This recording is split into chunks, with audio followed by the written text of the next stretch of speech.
Një tjetër institucion largohet nga Lushnja. Së fundmi, hipoteka, zyra e regjistrimit të pasurive të paluajtshme është transferuar në Fier, duke lënë qytetin pa një shërbim kyç për qytetarët. Për i disa ditësh shërbimi ka munguar, ndërsa tashmë është dhënë urdhri për transferimin e plotë të dokumentacionit, përfshirë dhe pajisjet kompjuterike. 8 punonjës së bashku me drejtuesin e institucionit janë zhvendosur drejt Fierit për të vijuar punën atje. Ky zhvillim shton listën e institucioneve që vitet e fundit janë larguar nga Lushnja. Sot në qytet kanë mbetur gjithnjë më pak shërbime të rëndësishme, ndërsa qytetarët detyrohen të udhtojnë drejt Fierit për shumë procedura administrative dhe shëndetësore.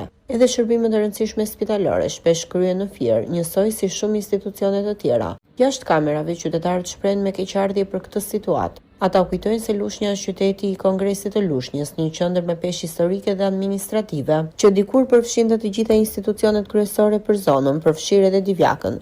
Sipas qytetarëve, qyteti dhe bashkisë po i largojnë institucionet një nga një. Pyetja që shtrohet është, deri kur do të vazhdojë kjo zhvendosje? Ndërkohë që hallet dhe problemet e qytetarëve kërkojnë zgjidhje sa më pranë tyre, shërbimet po transferohen gjithnjë më shumë jashtë Lushnjës.